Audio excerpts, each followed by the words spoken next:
Hey, it's Zeke Talk. Welcome, welcome, welcome, everybody, to a very special episode. This is the episode where we talk about Star Trek, and not just any Star Trek, but the first new Star Trek television series that's come along in what, 15 years? Yeah, since 2003-ish, 2004-ish, something like that. Yeah.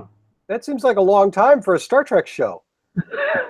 Hey, we waited 20 years before Next Gen came around, so That's waited true. We 10. did wait that long, so that's probably the longest gap between Star Trek shows. But this is probably the next longest gap. So everybody, that was Mike Anderson right there. Mike, he just talked, and Mike is a Yes, Star Trek I'm fan. going to be doing a lot of that, so be prepared. I am, of course, Michael Anderson, the co-host to the Zeke Talks, filmmaker and Trekkie since 1979. Yay! And who's with us, Mike? And with me, from all the way from Texas, we have our friend Tom Riggs. Tom, introduce yourself. Well, hello. I'm Tom Riggs, and I am a Star Trek expert. um, expert. I have been a Star Trek fan because I'm way older than you guys. I've been a Star Trek fan. I think I started. I think I really have Star Trek consciousness when the original series came out. But it was kind of after it first started going into reruns that I really started like paying attention. So Captain Kirk and I were like this, really close. So, and I'll tell you the story about how I discovered Star Trek. Growing up in the Kansas City area, they only showed Star Trek on Sunday mornings, which means that the only time that I got to see Star Trek was if I was homesick from church. So, and the first episode that I ever remember watching is The Return of the Archons, which is not the greatest episode. It's the Enterprise beams down to this western town where people in hoods zap people with tubes that are supposedly hollow, which I never got. And in the end, they're all controlled by a computer. I thought this was stupid. I thought this was really stupid. So in my mind, I was like, Star Trek is that stupid show. And so that was the one episode that I saw until the next time I was sick, had to stay home from church. And it was the same episode.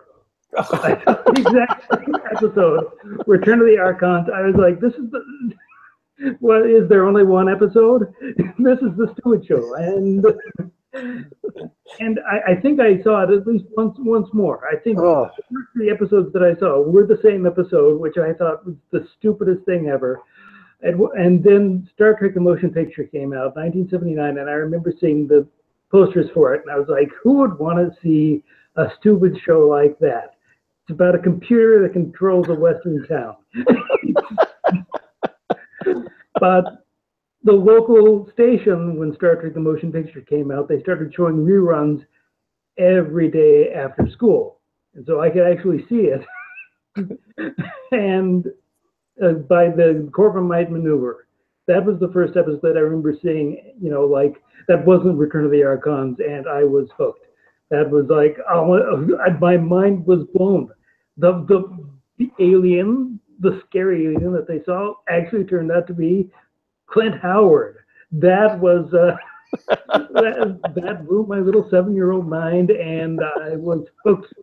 And so that by the time Star Trek: The Motion Picture came out to the drive-in, I had to beg my parents, take me to go see Star Trek: The Motion Picture. It's going to be the best movie ever. It was terrible. Oh my gosh. Why are you a Star Trek fan? You've seen all the worst things. Go ahead. I'm sorry. Point of order, though. I don't know if this is accessible anywhere currently on the web, but on our old Zeke Film site, we did a podcast back before we started Zeke Talk like we do now. We did a podcast, this is probably 4 or 5 years ago, devoted to, we brought on a special guest, Rod Bennett, who talked for 40 minutes, I think 40 minutes straight, about how great Star Trek the Motion Picture is and how it's a misunderstood classic. So we've got that. I'll dig that up one of these days. Star Trek, I won't say it's a misunderstood classic. I do have a certain amount of affection for it, just because, it's the first Star Trek motion picture, and I think I was too young to realize just how bad it was. I was just so excited to see it up on the big screen. Basically, I do keep my Star Trek DVD, and I have it on Blu-ray now as well. And if I ever get a case of insomnia, I just put that on. It lulls me right to sleep. Well, here's a question. On the Blu-ray, okay, you remember when it came out on DVD back in the early 2000s? Yes. They went in and added these special effects that Robert Wise, the director, always wanted. Yeah. So it made the movie a lot more watchable. That is true, yeah. Okay. But then they said, oh, whoops. Well, when we did those effects for that DVD all those years ago, we just did them in standard definition. Oops. So we'd either have to do them all again from scratch for the Blu-ray or just not do it. What's the Blu-ray? Did they ever do that? The Blu-ray, so far, it's just the cut, the original movie cut. It's not the extra special bits. So I have to keep my DVD. You know, if you look at my DVD collection, I have the nice box set of the Star Trek movies, which of course is the only reason that I own Star Trek V. But and of course, next to that, I have the Star Trek the Motion Picture, the Director's Edition, and I have to keep that one around because that's the only way you can see that cut so far. Fingers crossed. Again, you know, you keep waiting. You know, I mean. Who knew that they'd remaster all the effect shots in the original series? Yeah. But they did. And then in Next Generation, which that is a fantastic restoration job, I have to say. So fingers crossed that Paramount will eventually redo the special effects. Well, and I have to say that the original series, when they came out with the new special effects, my favorite episode of the original series is the Doomsday Machine, and that is laden with special effects, you know, parts.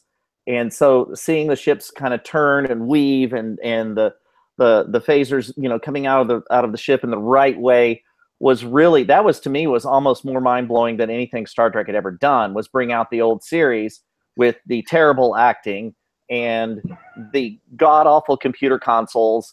And even on the bridge screen, they would have, even if they were walking by it, they still had the special effects, the new special effects in the background. And I was just enthralled by that, but particularly by Doomsday Machine. And it's a really, really sad commentary. I don't have it nearby, but I have a picture of the title screen on my phone just because I wanted to have that. So okay. You want to carry that with you at all times. All times, because you know. Yeah.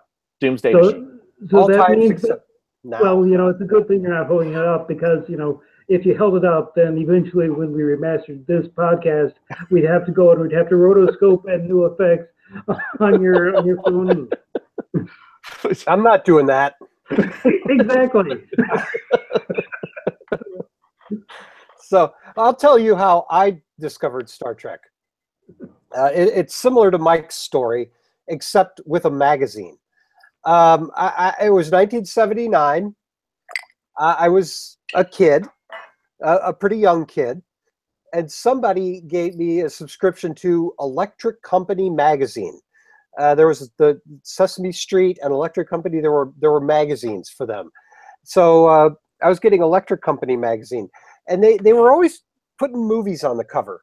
That's how I found out that there was a Flash Gordon movie, and that's how I found out there was going to be Annie the movie, which was a few years later. But Star Trek, that was on the cover, and I had no idea what this was. I love Star Wars, but Star Trek, what is that? I didn't even know what the word Trek meant. So, you know, I thought it was like, do they mean a truck? And then, of course, the character that drew my eye is Mr. Spock. I saw Spock, and I took this to my dad, and I said, "Look, who's that?" And he said, "Oh, yeah, I think that's Mr. Spock. He has pointy ears. The reason he has pointy ears is because people think pointy ears are funny." That's all I had, guys. So I looked at the magazine, and then eventually I too stumbled on an old Star Trek rerun. In the meantime, I begged my parents to take me to the Star Trek motion picture. I thought the rerun that I saw was boring. Not a whole lot happened. I was expecting Star Wars, and I got, Star Trek. And then we went to see the movie, and man, I think it was years before my parents let me talk them into taking me to another movie. That's terrible. I know. So all these, what are we doing tonight? How did we end up here? We're here to celebrate Star Trek, and this is how we do it. We trash it. Yeah. The first iterations of it. Here we are. Right. We love you, Star Trek. We really, really do. But we have to get this out of our system. So, and there's actually, if we're going to talk about this thing that just happened, there's some things from the original series and the first movie, which is kind of in that series, and I was surprised by a couple of things that happened. Very, very Star Trek universe what they did in Star Trek Discovery. So we can speak on it in a minute. So Okay. Continue. I got nothing else. Yeah. I should add, I have not seen Star Trek Discovery, so take it away, fellas. Well, I will say, the thing with these long-running fandoms is that, and this is especially true for Doctor Who, is that they run for so very long that people pick up on them at different points in their lives, or, if Right. they're born at a certain time, so that, you can have people that are huge fans of Star Trek as a concept, but still hate huge sections of Star Trek. So that, this is especially true with Doctor Who, where, it's like, I'm the world's biggest Doctor Who fan, except for Doctors 3 and 7 and 14, and anything made between 1985 and 1994. So, and they can really hate this with, like, the light of 1,000 suns. But at the same time, there's something, for those of us who grew up watching the reruns, this is like, it was all we had, man. It's like the 79 episodes, we just rewatched on a loop again and again and again whenever they'd come back in reruns. And yes, we knew the way to Eden with the space hippies was a stupid episode, but you watched it again and again, and you can say, I hate it, but I can still sing you all the songs. Right. Okay, so I'm having this random memory, Michael. Okay, the first time I met you was at Camp Tomashinga. That is correct. You came in the cabin door, and I think we immediately got into a Star Trek trivia contest. Like, how much do you know and how much do I know? Yes, because pretty sure me as your camp counselor and you as the camper, and you schooled me. That's what I remember, is that you completely schooled me on it. Yes, well, I was I didn't have much else to do than to study Star Trek trivia at the time. But yes, I definitely remember that. Going up, I remember walking up because it's a very long way up the hill to the camp, and I was a very scrawny kid carrying my big suitcase. And by the time I'd gotten up there, all my friends had already gotten up there, and had the first thing they did was find out somehow that Tom was a great big Star Trek fan. And so my friend Jeff Perry, first thing that came in is like, oh, Tom's a Star Trek fan too. You two have to have a Star Trek Rumble. something very similar to that, yes. Yeah. What I remember, you have to fight. right, You right, know? right, and yeah, we tried to reach each other with Vulcan neck pinches, and we couldn't reach, and right, so Then we brought out the M1 and yeah. the wipe rod. Oh We're my going for the gosh. Star Trek deep cuts there. Yeah, we're really, really, really deep cuts. That's amazing that you even brought that up. So, oy vey. So, did you saw did you see both of the episodes or just the first one? Did you I've see seen both two? of the episodes. Okay, yeah. I as well. And here's what I was impressed with. Okay, just right out of the gate, every time that Star Trek regenerates itself, the Klingons get scarier. I mean, first it was just Kang and his makeup, okay, and his dour look, and then Star Trek: The Motion Picture. When I mean, it practically starts with the Klingons, and they have these bumpy heads, and you're like, oh, wait a minute, okay, these don't look like humans. And then you have Worf and all of Worf's kin in that age, and then these Klingons come out, and they look even more alien. So I like how Star Trek not only improves the technology, even though it was 10 years before the previous Star Trek, but the Klingons get better every time. And I mean, I'm impressed. Mm-hmm. Yeah, I agree that, I mean, some people, I watched it with my wife and she was not as impressed with the Klingons. She was like, those aren't what Klingons look like. Well, that Klingonese accent, that doesn't sound like any accent. Like, well, there are different places in Klingon. These are obviously talking with a different accent. So I watched with a friend who is perhaps a bigger Star Trek nerd than all of us put together, and I say that because he knew what the Klingons were saying. He didn't need the subtitles.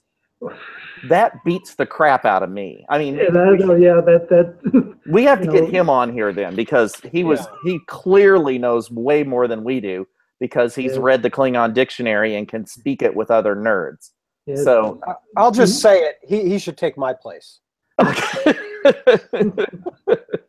We're all thinking it. No. If you just had some little bumps right here, I think you'd be fine. If you just get a little ridge right here, you'd be great. So I'll work on that.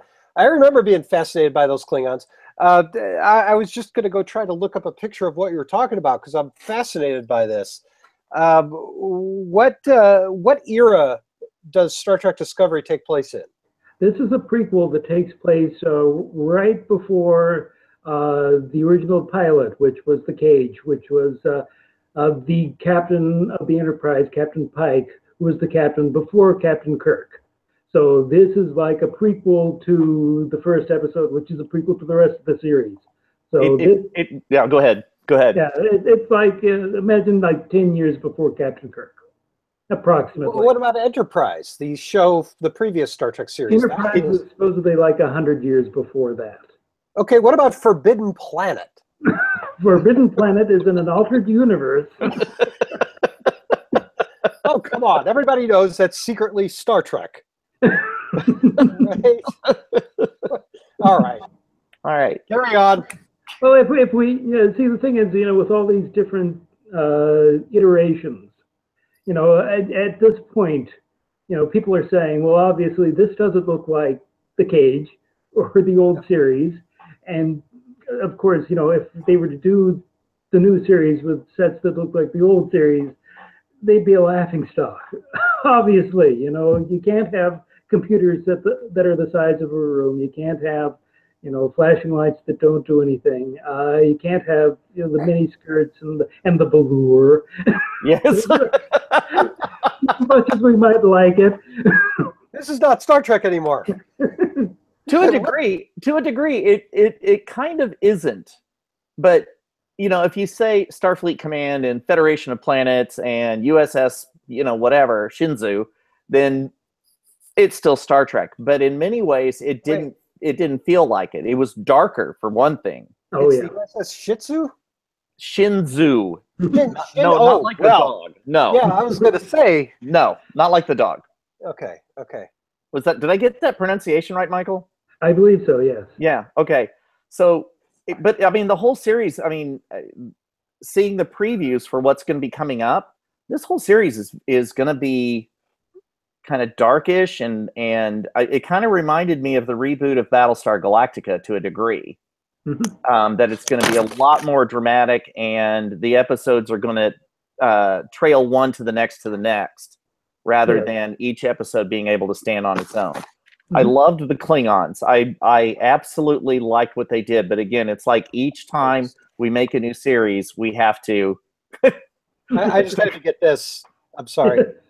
I'm gonna clarify everything in just a minute. Okay. All right. We're standing by. So it was that part I liked. I liked how the technology, but like now when you communicate with Starfleet, there's a 3-dimensional hologram standing in front of you. Yeah, I liked that. Spoiler alert. And I liked how we were centering on a specific character rather than on a group of characters, and that may change, but the focus on one particular person and how we're going to follow that person through the season, to me, was also kind of a different change for Star Trek. But I think that's just responding to what viewers like right now, like Outlander, or like, a series that just builds on the last one. So I agree. I really like what they're doing, and the fact that it's not the captain. This is something new for the series. They've sort of done it before. I don't know if you ever read in like 2009, John Byrne actually did a comic book miniseries called Star Trek Crew, which was about number one. It was a 5-issue limited series about the original number one from Captain Pike, and it followed her as a cadet up until she was on the Enterprise. It was actually a lot of fun, and worked really well. And this is sort of take the same tack where we're following the first officer as they make first contact with the Klingons, and she makes a decision that she thinks is right, but has lots of ramifications for her down the line. And I should probably say we're going to have to discuss some sort of spoilers, because really the first 2 or 3 episodes from what we see of the series to come are really like a prologue. Yeah. So, we haven't even gotten to Star Trek the USS Discovery, which is the ship that the show is named after. So and there's I mean, obviously by the trailers for what's going to come up, there's a couple of characters that are going to follow her over. Yeah. So I mean, at least we have that going for us. And spoiler alert, when Star Trek really did focus on the captains, you knew by the end of the second episode we weren't going to be following the captain, because she did. And the fact that the two of them, by the way, hung in that well in a hand-to-hand combat with those kind of Klingons, I was very impressed. That's good Star Trek training right there. So there you go. Yeah. Well, go ahead and spoil away, guys. I mean, it's oddly, it's all in here. I don't know how. It's a time loop, see? Because this book was published, I'm sure, in 1992 or something. But I'm joking. It's like the almanac from Back to the Future. It's like all of a sudden. Exactly. Although exactly what happens, I just looked it up in the Star Trek chronology. Right. Although I'm not kidding here, I'm pretty sure I just saw a picture of the planet Coruscant from Phantom Menace in here as one of the little photos. It looked exactly like it. Yeah. So there's all kinds of weird things going on in Star Trek. So it's Star Trek Discovery, and like I said, spoil away. We're only 2 episodes in. How much can you really spoil? No, not much. I mean, you have to be in it for the long haul, and I'm in it for the long haul. I really enjoyed the first 2 episodes, and the big plot twist at the end of the first episode is our character, our sort of way into this, she commits mutiny. Whoa. So wait a minute. Yeah, all I know, Jason Isaacs is on this show. Yes, he's not on it yet. He's not on it yet. No, he wasn't on the first 2 episodes, not yet. No, Whoa. he is the captain of the USS Discovery, but we haven't gotten to that yet. So, Well, our they're main really character, lollygagging. yes. All So right. our main character is the first officer on the USS Shinzu, and the Klingons show up at the end of the first episode, and Federation, of course, is we come in peace. We're going to have a peaceful communication with them, and the first officer says, no, I've encountered the Klingons before. The only thing that they understand is war. So if we don't fire on them, then they're going to destroy us. So when the captain says, no, this is Starfleet, we don't do that, she mutinies. And, in the old series, they sort of overlooked the occasional mutiny. I think Spock got away with it at least once. And in the motion picture, he got away with assaulting another officer and stealing a thruster suit. And no one even mentioned it. It's like, it's you, Spock. It's Spock. It's okay. Well, here's the other element that surprised me, is that we also, when we spent some time reinventing the Klingons, we had reinvented Sarek. Yeah. And the fact that he showed up in this, to me, seemed a little labored. Yes, yeah. I mean, well, we learned in Star Trek V that Spock has a half-brother, and now we learn in Star Trek Discovery that Sarek was also bringing along a girl, so a human girl. Yeah. So help me to understand, if there's any way to do it, why Sarek was involved in this. Why did it have to be him? Is he just a connecting point to all of it? I think, when you get into prequels and things like that, you have what the British affectionately term fan wink, which is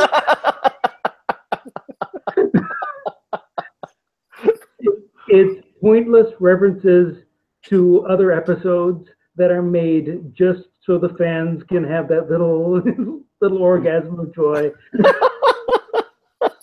You got them in the Star Trek prequels. I can honestly say, without the shadow of a doubt, I did not have a little orgasm when I saw it. Well, a lot of fans don't, but a lot of fans do. So okay, well, I'm not one of those. It all depends on what you're into when you watch. Okay, right, exactly. Pointy ears, for example.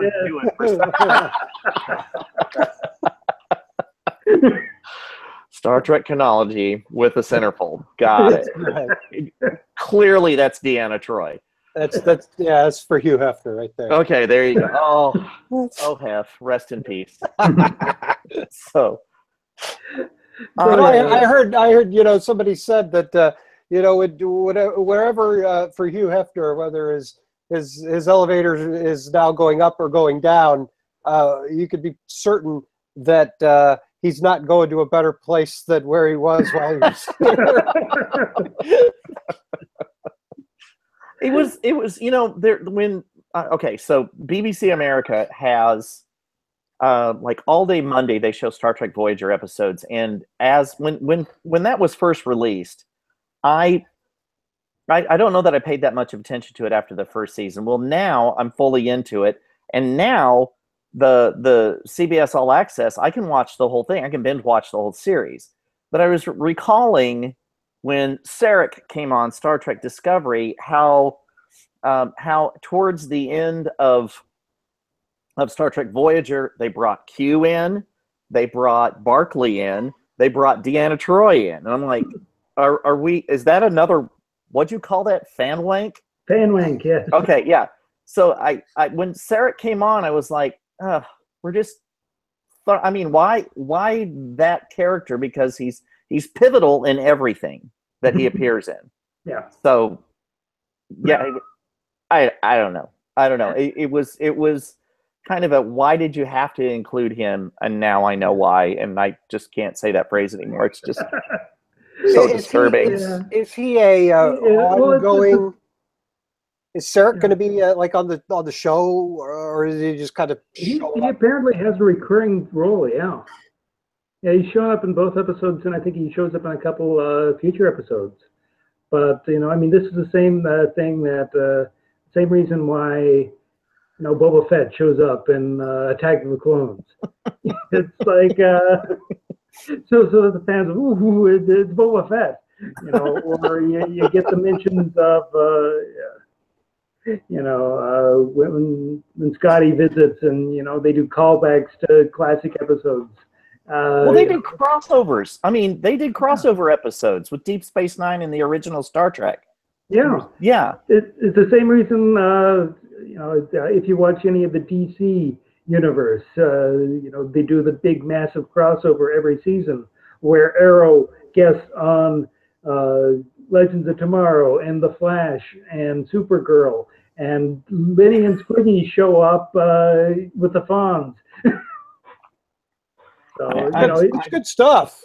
Lenny and Squiggy show up with the Fonz. Right now, I'm done. I'm exploded. My head just blew up. So thank you for that. So I was thinking of the episode where Laverne and Shirley double date with Fonzie and Richie. Right. So who doesn't think about that quite often? Well, that was an altogether different issue of Electric Company magazine. Yeah. Right. That might be something you don't get in Electric Company. Yeah. Yeah. So I just maybe. So if this series is going to be rotating around Michael Burnham, I'm pleased. I think that's a really great idea. I know that other TV series have attempted to do that. Like West Wing was supposed to be about the staff, and it ended up being about President Bartlett. So I'm a little bit afraid of this. If you go to the IMDb page for this series, it does list Jason Isaacs first, and then Sonequa Martin Green, who plays Michael Burnham, who's the main character we're supposed to be following. So we got that going for us.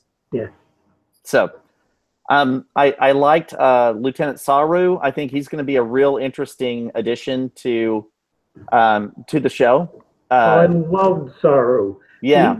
He's a delight every time he's on screen. Every time he says something, it's just, yes, it was perfect. And I liked, call me a Star Trek nerd. You are a Star Trek nerd.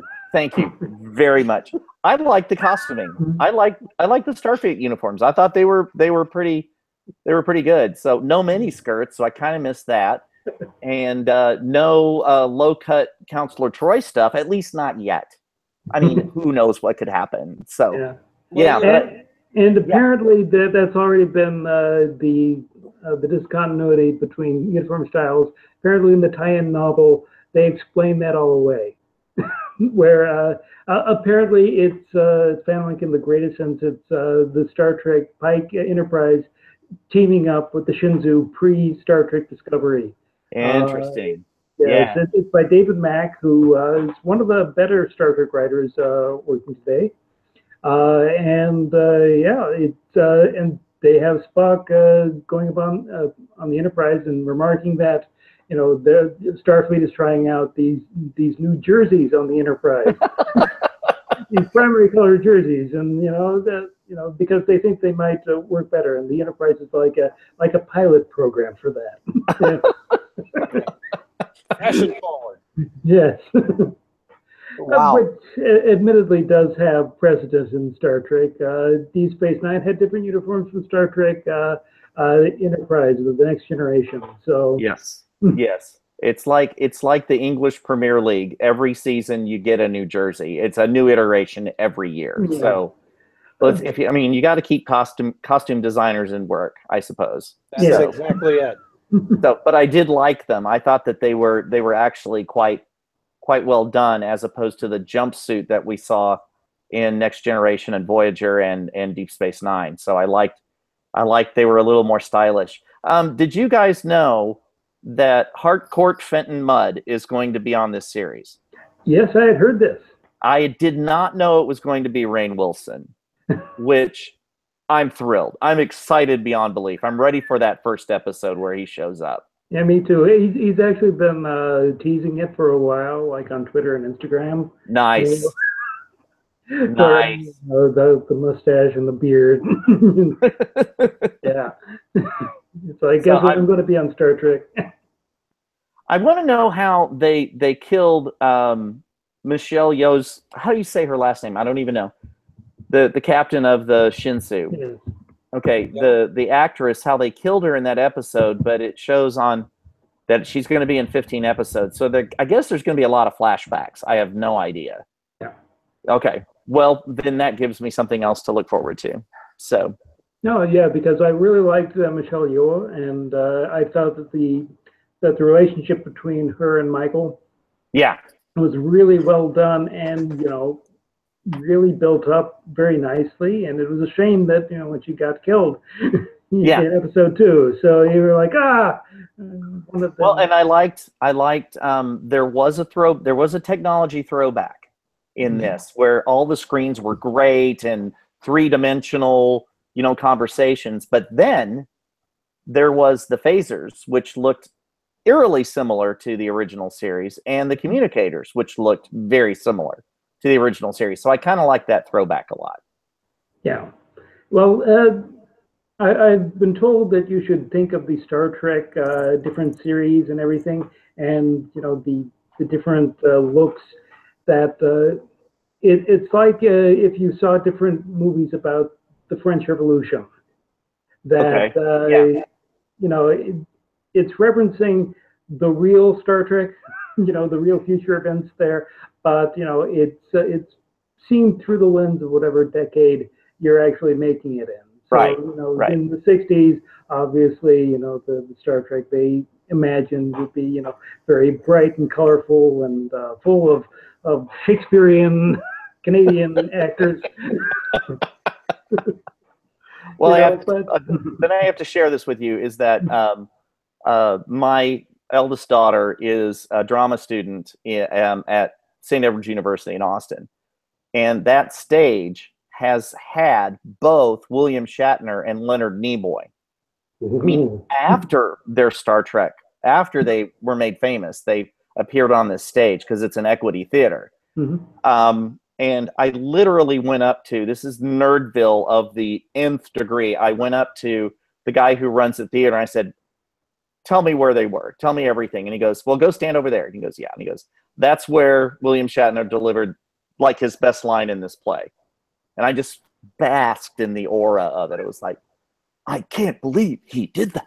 So anyway, I have a bad Jim Kirk. So anyway, I do like the Shakespearean element of the old series very, very much. So why can't they bring Kirk back? Can they have a really, really young, like Chris Pine in there? I don't know. Well, that's what I was just going to ask you guys. You say this is a prequel to the original Star Trek. Is this a prequel to the J.J. Abrams cast, or is this a prequel to the original cast? Or does it matter? It's hard to say. From what I've read, it's supposed to be a prequel to the original cast.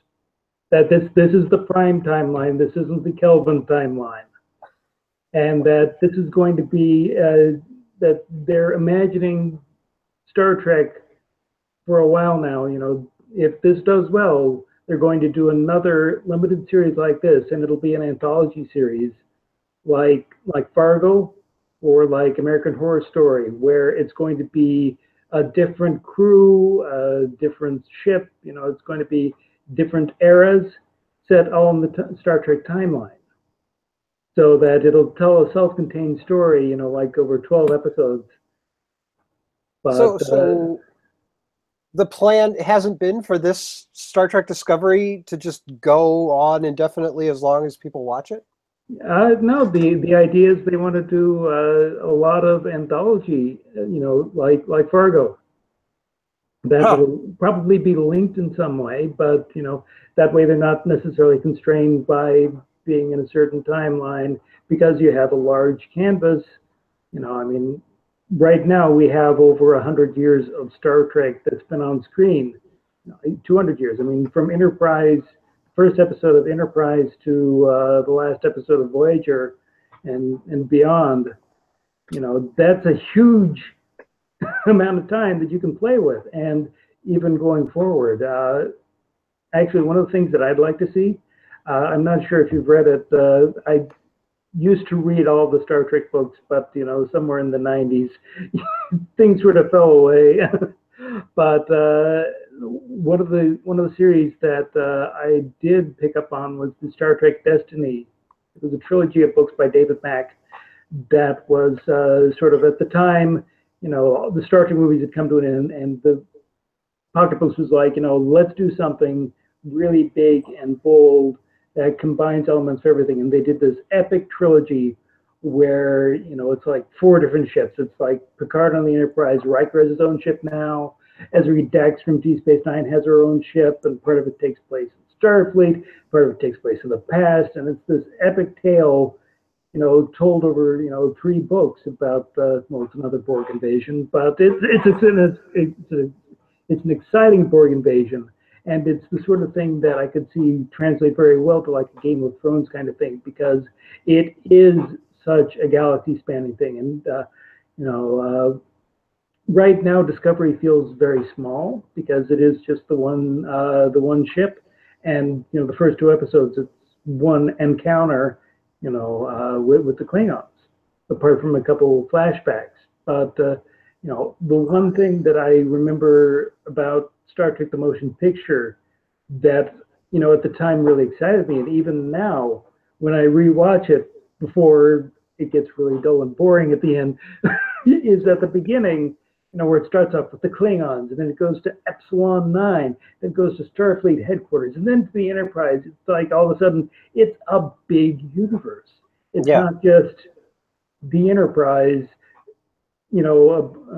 orbiting a planet made of papier-mâché rocks. Well, to be fair, when it finally does go to the Enterprise in that movie, it stays on the Enterprise for 12 minutes. Oh, it does. They just fly around that thing for 12 minutes. Man, we got... Go ahead. Yeah. I love Robert Wise's explanation for why he didn't cut that down in his director's cut. He was like, the music, I just love the music. And it's like, well, it's a good piece of music. So when I watch it now, that's what I try to think. This is a concert. I'm watching Fantasia, but it's just shots of the Enterprise. Can you not see how that the 12-minute flyby or fly around as the ultimate fan wake? Oh, it is. Yes. Yeah, because that's what I remember was like, I want to see every bit of this ship. I want to see all of it, right? And they gave me that. And then they gave it to me again in Star Trek 2. They had a little bit of it there, too. So, yes. Well, it was the same footage. They had to reuse a lot of it because they were doing it on a TV movie budget. And what I recall reading an interview with Nicholas Meyer was that he watched Star Trek Motion Picture and he remembered that long flyby the Enterprise, and it's like, oh, this goes on for so long. So he deliberately started it the same as the flyby with Star Trek: The Motion Picture, because he figured everyone in the audience would be like, oh no, they're going to do this again. And then 30 seconds later, they're there. They stopped.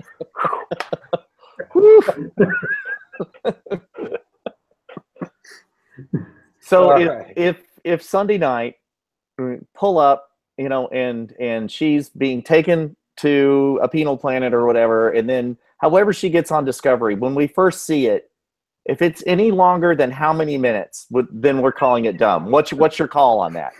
How many minutes can it go on until it just becomes dumb? That's hard to say.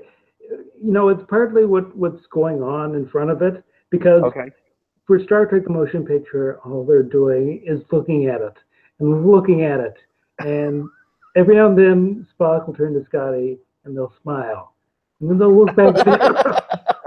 I think Scotty's checking everything. There's probably a lot of little dials and meters and, safety final checks and things that Scotty is doing. Yeah. He's smiling, but that's to be polite to his guest. Yes, and Kirk is doing, if they're having something dramatic and it happens to be in the background and it goes on for 12 minutes, that's something else. But I would say probably more than 2 minutes. 2 minutes. More than 2 minutes. Beauty shot. and then it's going to be just excessive. So here's something that's always confused me with the Enterprise, and I guess all these ships. How many people does it take to run the Enterprise? Because we see in Star Trek: The Motion Picture, there's like hundreds of people, in suits helping Scotty beneath the deck and up in the bridge. There's a lot of people that it takes to run a ship like that, and I believe that would probably be the case. But when they go to steal it in Star Trek 3, it's just the 6 or 7 of them. Well, that's because Scotty did it, and a monkey and 2 cadets can run it. Then when the automation system fails, I didn't expect to take it into battle or into combat or whatever. So yeah, that's a great question, because I forget how many are on Enterprise D. Something in the neighborhood of 1,000 or something crazy like that. But yeah, I don't know how many it takes. If you only need 7 people to run the starship, really, we could probably cut corners here. And well, as they said in Star Trek 3, that Scotty made this special system to run the Enterprise with only 7 people, and pretty much they get hit by 1 torpedo and it's out. So that's probably true. They need more redundancy. Whether they need 430 people of redundancy, that's another question. But I would say probably they need, for smooth running, I would say probably at least 100 people working on it at any given time. That's a good point. That is the movie where the Enterprise does bite the dust for the first time. My God, Bones, what have I done? Yeah. 7 people, who knew? Yeah, okay, obviously 7 people is too little. 430 is probably too many. We'll try again, and we'll get the number right. I have to say this. Seeing that movie for the first time with my then brand new wife, who didn't know what she got into. But 3?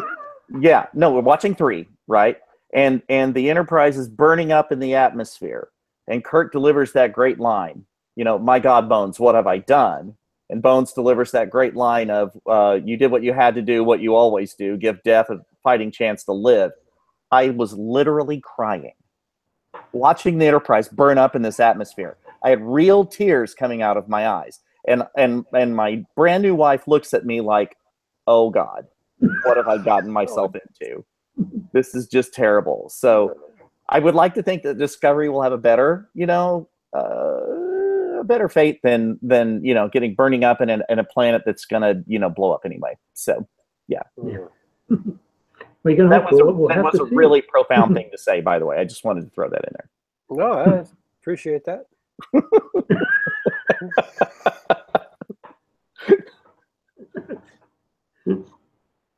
Well, now I have. Here's the problem. I did want to say something about this new series. The problem that everybody's having with it, including my Klingon speaking friend, is the $6 a month you have to pony up to get CBS All Access.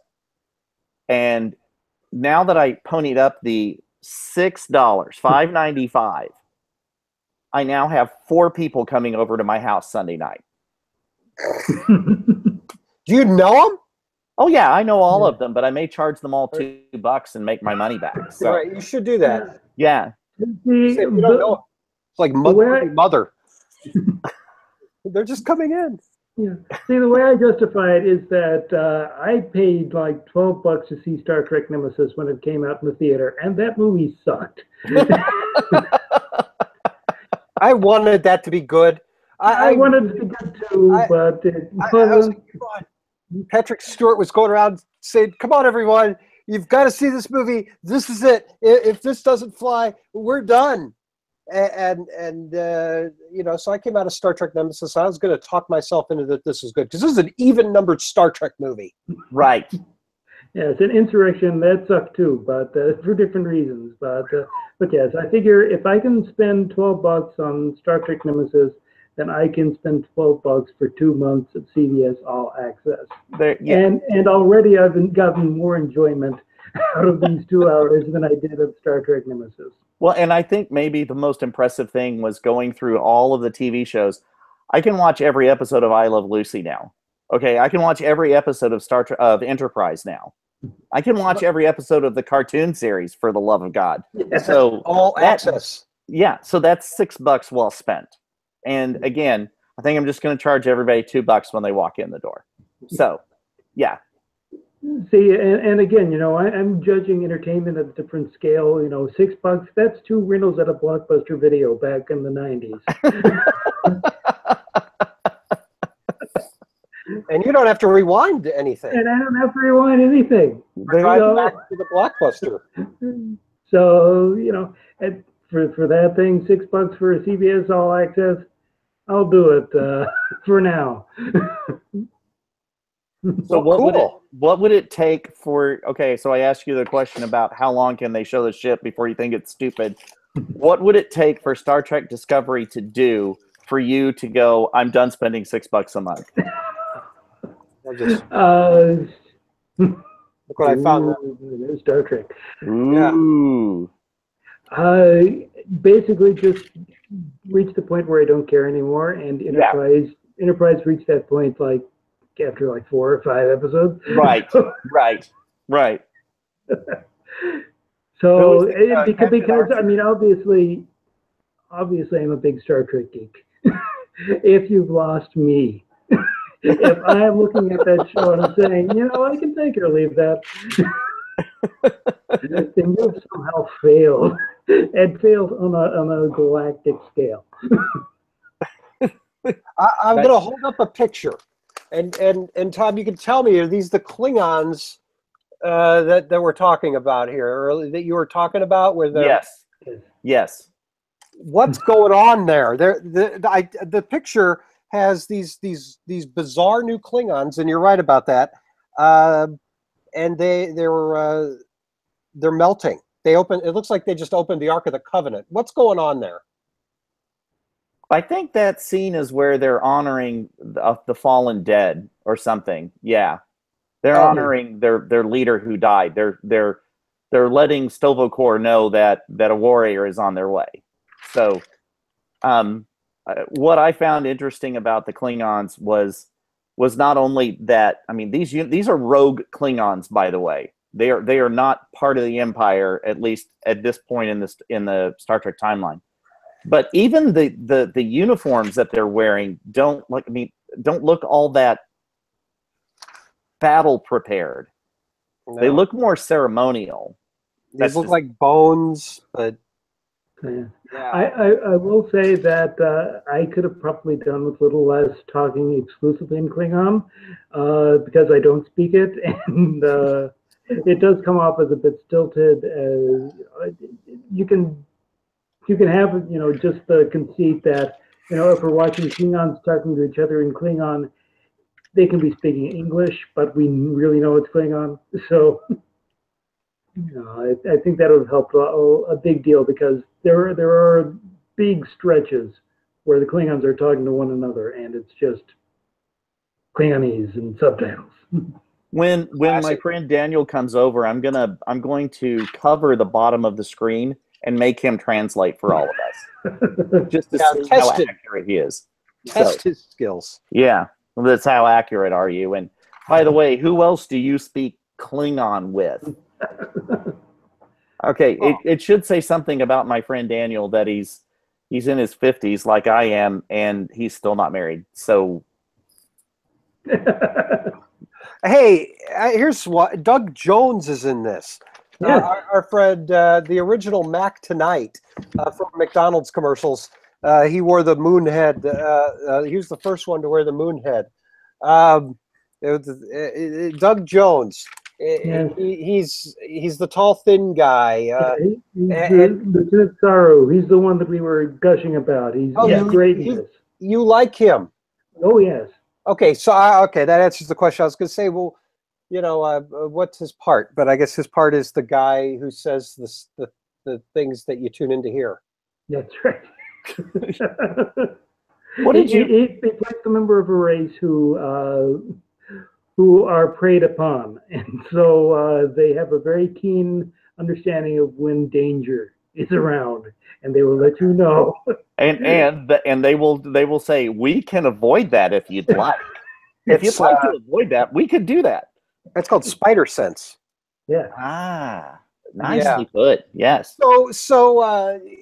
I once got a hug from Doug Jones. Oh, who hasn't really? Everybody. He hugs everybody. I'm not kidding. That man is very affectionate and a good guy. I'm glad that he's landed on his feet here on this Star Trek. Yeah. I was Ever since hoping he that it left would that Next Night go on gig. forever. He'd get a lot of checks, and but I guess No, the sense I got from the preview for the next coming episodes is that he makes his way to Discovery.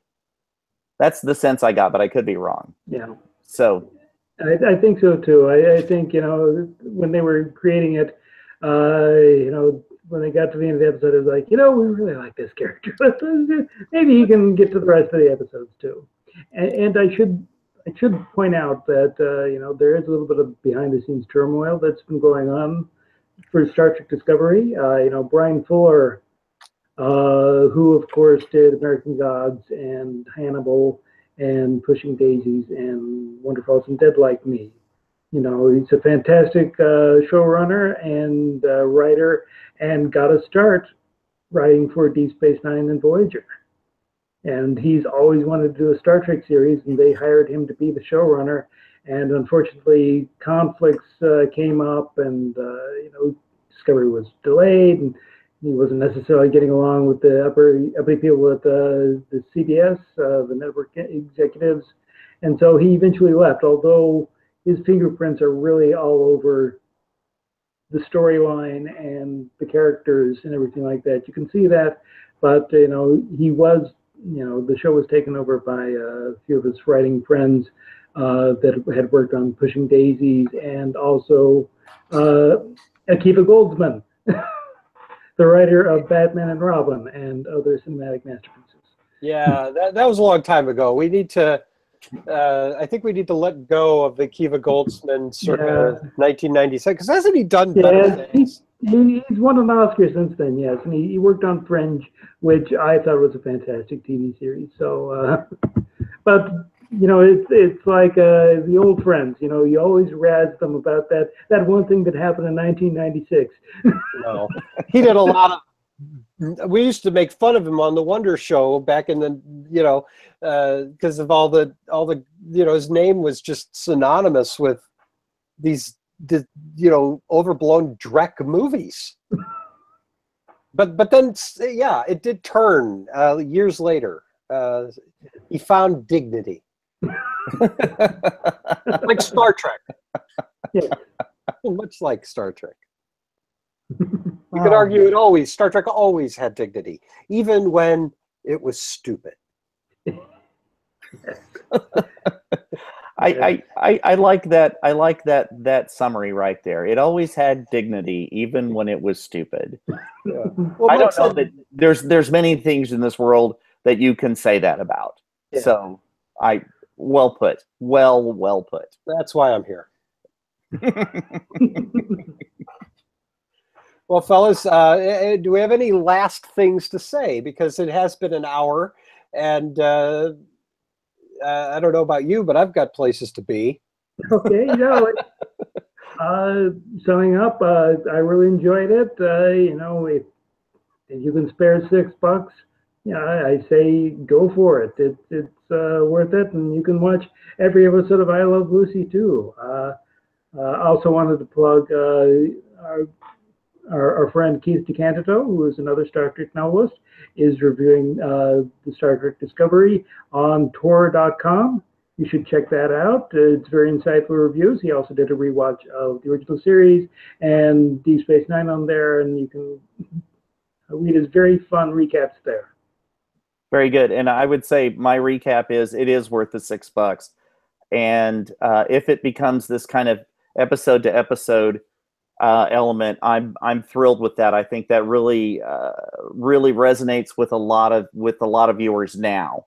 So and again, I think it was very true and honest to the Star Trek universe. I'm looking forward to it. I'm looking forward to the rest of it. Yeah. And I will watch it. I don't have the $6, so if if I ever get a chance to watch this series, I will certainly tune in. I'm interested. Listening to you guys talk about it for an hour has piqued my curiosity. Thank you. We can all go over to Tom's house. He's shelled out the $6. Yeah, that's fine. yeah, $2 and you're in. That's all you need. Okay.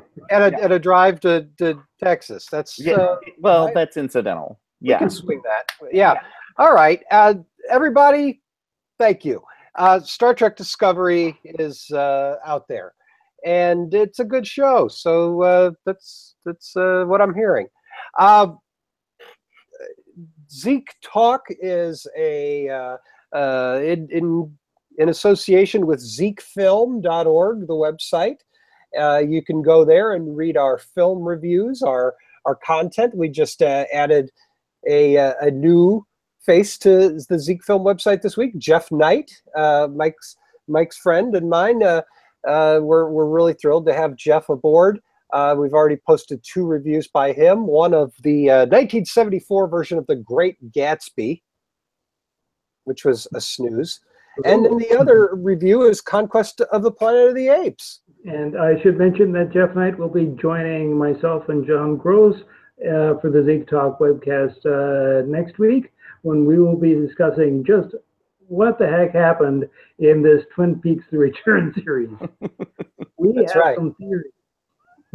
And that I'm not going to get near, because I for sure will be. I just said I'm going to watch Star Trek Discovery, but I might have not been telling the whole truth there. I don't know if I'll ever watch Star Trek Discovery. But Twin Peaks: The Return, I have to watch that. And I haven't been able to. So I wish you guys well on next week's episode, and we'll be tuning into it in the future when I've seen the show. Okay. So, yeah. Sounds So go to our website, everybody. We gotta. You only have to go once per month for the click to register unique hits per month. So that's how these things work. It's crass, but that's all I'm asking. Go once. And thank you very much. Yes, and if you must go multiple times to the site, please do it from different computers. Oh, well, I don't get, no, that doesn't matter. But if you're going to be, if we're going to be crass about this, go to the website, then click on our Amazon Smile affiliate and buy a bunch of expensive things, and we get 2% to keep the site up and running. Because, and that's surely enough money for the $2 to get in my front door. Surely. Exactly. Yes. Then I can go watch Star Trek. So yes. There you go, everybody. Thank you very much. Thank you, Tom. You're welcome. It was really fun. This was fun. We'll do something again. What else do you like besides Star Trek? Oh, in the science fiction realm, or just any realm? Movies, TV? Well, yes. Okay. Yes. I mean, if you name it, I would probably say yes to it. So, Outlander, Laverne and Shirley, yeah. Well, it has its merits, but Outlander is fun. I can say I'm probably one of those few people that has not seen a full episode of what's that little series? Game of something. Oh yeah.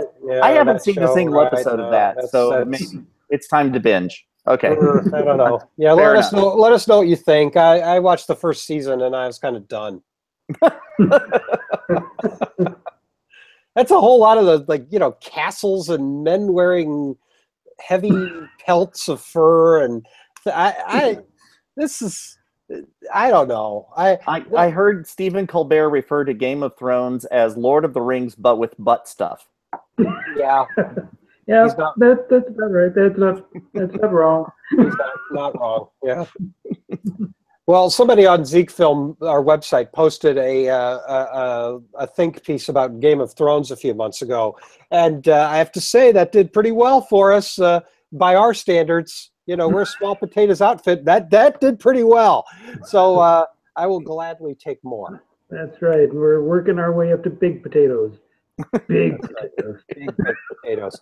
Okay, fellas. Well, we're going to sign off. Live long and prosper, eh? Yeah. Okay. Thanks, guys. We'll see you next time. All right.